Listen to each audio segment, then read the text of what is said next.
Эмне үчүн каксайбыз тамак чекпегиле? Кадунок деген өзүнчө жаман нерсе бар. Көтөнүп туюп болуп калган экен, ошо Бишкекке жалга деп жиберди бизди. Ал свич аркылуу бала только суюк богунун суюгун гана чыгарып, коюусу калып жүргөн. Саламаттыгы чың баланы өстүрүү үчүн анын ден соолугуна төрөлгөн күндөн тартып көңүл буруу жетерсиз. Адистердин айтымында, эненин боюна бала бүткөн күндөн тартып профилактикалык иштерге, ата эненин ден соолугуна жана баланы пландоого көңүл буруу керектигин айтышат. Редакция бул ирет Чүй облусунун мисалында 1 жашка чейинки балдардын ден соолугу тууралуу айтып берет.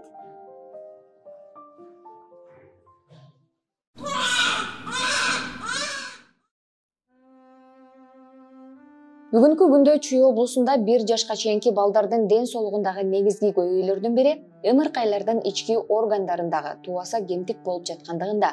Бул көйгөйлөрдүн бири менен Каарман Кант шаарынан Бишкектеги эне жана баланы коргоо ооруканасына которулган. Так, я родила в Канском роддоме 2 октября. Мы с ним, получается, лежали один день, и я заметила у него зеленую отрыжку. Потом на следующий день нам сказали, что у него атрезия 12-перстной кишки. Потом они сразу, врачи, схватились, да, вызвали скорую помощь, и нас сразу привезли в ДЖАЛ. В ДЖАЛе потом, получается, сразу же врачи рентген, все сделали. Потом нам сказали, что вот у него кишечная непроходимость, у него анус все есть, только вот кишечник, да, проблема была. И 4 числа нам операцию сделали. Дарыгерлер бала жасай турчу жубайлардын биринде вирустук жыныстык оорулар бар болуп, убагында дарыланбаган учурда мындай көйгөйлөр орун аларын белгилешет. Азыр Чүй облусунда ал маселе дагы курч турат. Бирок дарыгерлер балдардын ички органдарындагы туаса кемтиктин себептери дүйнөлүк медицинада да так аныктала электигин айтышат. Мындай маселе менен Чүй облусундагы ооруканаларга аймактардан дагы келишет. Биз Таластан келдик. Бияка биз биринчи жолу эле келип аткан жок, уже 3-чү жолу. Буга чейин 2 жолу операция болду. Биринчи операциясын 3 айында жасатканбыз. Анан экинчи операциясын 2 жашында келдик. Бул келгенибиз 3-чүсү. Экинчисинде уже көчүгүн ачып берди. Эми эртең болот, Кудай буйруса. Ал менен ичин жабат, Кудай буйруса. Төрөлгөндө эле айтышты, бул ушундай эме экен. Кичинекей эме көзөнөктөй эмеси бар болчу. Ошо жеринен чыгып атты. Ошо жеринен эле заңдап атты. Биздин колдон келбеген да нерселер бар. Бул жака кайрылган, мисалы түрдө атрезия желчевыводящих путей деп коет. Бул атрезия желчевыводящих путей деген бул өт бөлүп чыгарчу боордон кеткен түтүктөр жокко эсе болуп калат. Ал ошол боордон бөлүп чыккан түтүктөр жокко эсенин анын түрлөрү болот. 1-чи, 2-чи, 3-чү тип болуп. Эгер 1-чи жана 2-чи тип болсо, биз ушул биздин больницанын негизинде, ушул больницанын условиях нашего отделения жардам көрсөтө алабыз. Болот 3-чү тип болот, атрезия желчевыводящих путей, то есть ичиндеги да сыртындагы да өт бөлүп чыкчу жолдор жок болгон. Ал балдарга тилекке каршы биз жардам бере албайбыз. Ал балдарга бир гана пересадка жасалат, то есть боорду алмаштыруу сунушталат. Боорду тилекке каршы биздин Кыргызстанда алмашылбайт. Ал жөнүндө көптөгөн маселелер буга чейин көтөрүлүп келген жана көтөрүлө берет. Балдардын ички органдарынан тышкары учурда ымыркайлардын көпчүлүгү дем алуу органдарындагы көйгөйлөр, жүрөк кемтиги, ортопедиялык жана нервологиялык оорулар менен жабыркап жатышат. Жылына биз 120 миңге чейин киши көрөбүз. Ошонун ичинен эң көп неврологиялык, ортопедиялык, кардиологиялык, өпкө оорулардын маселелери боюнча көбүнчө пациенттер келет. Эгер неврологиялык ооруларды айтсак, бул эң мындай көп көрүнө турган пациенттер. Көбүнчөсүндө бул энцефалопатия деп коет, ошондой оорулардан болунат. Именно 1 жашка чейин оорулар. Ал көбүнчөсүндө ошо төрөт учурунда башы кысылып калган оорулар, же боюнда болгондо ар кайсы сырттан, тыштан келген факторлар влиять эткенде келе турган ооруларда мисалы радиация, экология, туура эмес тамактануу, жаман жанагындай тамеки чегүү, арак ичүү дегендей жанагындай привычкалар эме келтириши мүмкүн андай нерселерге. Ошондой эле генетикалык ооруларды унутпаш керек, ал нерселер дагы ошондойлорго келтириши мүмкүн. Ортопедиялык көйгөйлөргө ата-энелер өзүлөрү дагы күнөөлүү болуп жатышат дейт дарыгер. Анын бири ходуноктун айынан. Ошондой эле ортопедиялык оорулардын 1 жашка чейин дагы бул жана ходунок деген өзүнчө жаман нерсе бар. Баланы туура түшүнүш керек. Бала деген өзү даяр болгондо отурат, өзү даяр болгондо басат, өзү даяр болгондо жөрмөлөйт. Атайын кыйнап зордуктоо бул туура эмес да. Баланы атайын ходунок отургузганда сөөктөрү жана мен айттым, кемирчек болот депчи. Булар катканга жетишпей, өзүнүн салмагын көтөрө албай, кыйшайып барып өсүп калат да. Ошон үчүн андан нары вальгусный, ваурусный установка деп баштайт. Көп нерселер ошолорго келтириши мүмкүн. Негизги ошон үчүн биз ходунок дегендерди сунуштабайбыз. Аталган облус боюнча төрөлгөндөй эле кант диабети менен төрөлгөн ымыркайлар да бар. Чүй облусунун саламаттык сактоо тармагынын орун басары Темирлан Алиев айымдар калкан безиндеги көйгөйлөрдү бала жасоонун алдында чечпегендиктен кант диабети бала төрөлгөндөй эле аныкталып жатат. Биринчи щитовидная железа. Эң грозный деп коет, эң оор, мисалы ооруларга алып келе турган бул орган да. Себеби деген ал бүт организмибизди контролдой турган гормон эмелердин баарын ошол контролдойт. Мээден кийинки эле баскычта ошол турат да. Ал бөлүштүрүп берет. Ошол бөлүштүрүүчүнүн да туура эмес болот. Анан албетте бала кант диабети менен төрөлөт. Бул биринчиси. Экинчиси бул азыркы акыркы изилдөөлөрдө жанагы өзүңүздөр байкасаңыздар керек, боюнда бар аял сахар жебесин, углевод деп коет. Углеводдун баарын углевод, белок, жиры деп бөлүнөт да. 3 биздин тамагыбызда 3 мисалы составта 3 чоң категория бар да. Ошону туура сакташ керек. Албетте боюнда бар учурунда аябай көп жесе, туура эмес тамактанса, ошонун баары ушуга алып келет деп.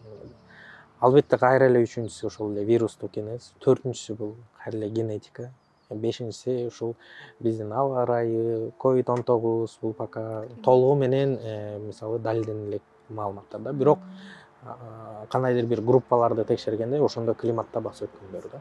Чүй облусунда балдарды эмдөөдөн өткөрүү өтө курч маселе болуп турат. Диний көз караш менен эмдөөдөн баш тарткандар көп.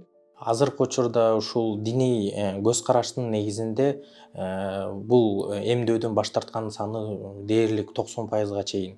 Бул биздин жарандарыбыз эмдөөдөн татаалдашуусунан коркушпайт да. Көбүнчө учурда ошо 90%га чейин булар корккону себеби бул диний көз караш боюнча бул болбойт, бул туура эмес деп айтышат. Бирок биз ага кошулбайт элек, себеби дегенде азыркы учурда биздин министерство деп коет, биздики ошол илимий ислам дининин чоңдору менен булар кеңеш алып бир тыгыз байланышта сүйлөшүп, бул эмдөөнүн максаты бул адамга ушундай бир жана сиз айткандай чочконун бир ДНКсы өзүнүн составында бар бир нерсени атайын бир кошуп, дары сайып, адамдын бир эмесин өзгөртүп, диний көз карашына бир тоскоолдук жарата турган көйгөйлөр эмес да. Бул албетте бул нерсе бул араб өлкөлөрүндө дагы, мисалы Кувейт, өнүккөн өлкөлөрдө деле бул эмдөө бул бар. Аларга дагы албетте биздин жумуш бул ошол келе турган дарыларды атайын департамент бар да бизде, ошол дарылар келгенде регистрацияланган. Болгону биздин ошо диний кызматкерлер тарабынан менин оюмча биздин министрлик тарапка мындай кат жүзүндө кайрылыш керек. Ошол келе турган дарыларды регистрация кылып атканда, составын көрүп, ошол жерде сиз айткандай чочконун ДНКсы бар бир заттар ичине кошулбасын, болгону ошол болсун. Эгер ошол нерселердин баары сактала турган болсо, элге ошондой таңуулап, ошону жарыялап айтыш керек. Бул арада диний көз караштан эмес, эмдөөдөн кийинки терс көрүнүштөрдү көрүп, андан баш тарткандар да бар. Биздин бир кошунабыз бар болчу. Ошол өзүнүн баласын алгандан кийин баласынын буту шишип, ириңдеп кеттир. Ошентип айтып берген да, өзү ириңдеп, анан кийин врачтарга барса, врачтар өз мойнуна алган эмес. Ал заявление жазып, ушинтип ызы чуу болуп жүрүшкөн. Бирок азыркы учурда ошо арызы эмне болгонун билбейт экен да. Бирок баласынын буту ириңдеп, анан кийин башка врачтарга барса, көрсө вакцина эмесинен өтүп кеттир. срогу өтүп кеттир да. Срогу өтүп, анан ошондуктан ириңдеп кеттир буту. Анан кийинки эмне болгондугун билбейт экенмин да мен. Бирок ошол себептен биз эме жазып бергенбиз, арыз жазып бергенбиз. Вакцина албайбыз деп. Ошо мындан андай учурлар көп болгон. Дагы биздин дос балабыздын кызына да алган. Кызы вакцина алгандан кийин өзү айтып берген боюнча, кызы жакшы болчу да. Мындай баарын түшүнүп, сүйлөшүп, ойночу дейт. Азыркы учурда кызы мындай түшүнбөй, сүйлөбөй, ата-энесине көңүл бурбай калып, анан кийин врачтарга барса ДЦП дептир. Ушу вакцинаны алгандан кийин ДЦП болуп калыптыр да кызы. Азыркы учурда мажбурлап эле алдырып атышат, мындай сурашпайт. Бала жакшылыгы же мындай өздөрү карап эметкен мындай көп байкалбайт да. Азыркы учурда баарын эле алыш керек болуп калды да, мындай айткандачы. Аябай изилдеп баланы мындай анализдерин тапшыртып, анан кийин сагын текшертип, биягын текшертип деген демек жок. Сиздер ошончо. Ооба. Анан кийин ошол вакцинаны туура сакталыш керек экенин да билем да менчи. Бирок мен алып атканда, мына биринчисин алып атканда, ал вакцинаны мындай бир шкафтын үстүнөн эле алып чыккан да. Бир жердин ичинде да эмес, бир шкафтын ичинде эмес, үстүнөн эле алып чыгып, анан могул вакцина деп туруп эле оозуна тамызып болгон. Адистер айымдар ден соолугун сактабай, дени сак жашоо менен жашабай жаткандан улам да ымыркайлар ар кандай патология менен төрөлүп жатат дешет. Биздин жаштар, студенттер кандай жүрүп атышат? 80% кыздар, азыр мен кечирим сурайм, бирок мен могу ошибиться, жаңылышып калышым мүмкүн, бирок мага ошентип сезилет да. 80-50% кыздар тамаки чегет. Эмне үчүн какшайбыз тамаки чегип бергиле? Электронный сигаретти мен көчөдөн көрөм, кыздар уялбай эле көчөнүн боюнда колуна кармап, аялдамаларда туруп чегип атат. Автобустардын ичинде туруп алып чегип. Бул мода. Бирок моданын да арты жагы бар да. Мода спортко болсун, мода тренировкага болсун. Мындай нерсеге мода болбой эле койсун да. Ошо өспүрүмдөр бизди укпай атат, врачтарды укпай атат, ата-энесин укпай атат. Ошонун натыйжасында анан кийин келет. Эне жана баланы коргоо улуттук борборунун өкүлдөрү ар кандай себептерден улам чарчап калган ымыркайлардын саны менен бөлүшүп, анын себептерине да токтолушту. 1541 бала өлсө, 22-жылы быйыл 1540 бала чарчап калды. Анан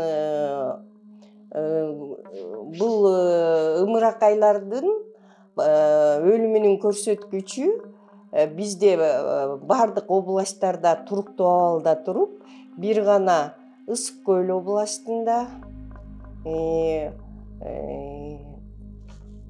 бир гана жок, мен айтайын, кайсы жерлерде кичине көбөйгөн.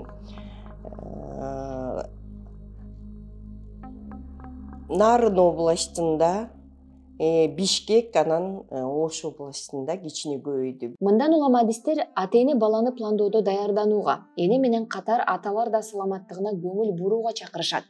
Себеби энелер өзүлөрүнүн ден соолугуна кам көрбөгөндүктөн азыр репродуктивдүү курактагы айымдардын 2-ден 1-инде аз кандуулук сындуу маселелер көбөйүп, ал эне менен катар ымыркайдын да ден соолугуна кедергисин тийгизип жатат.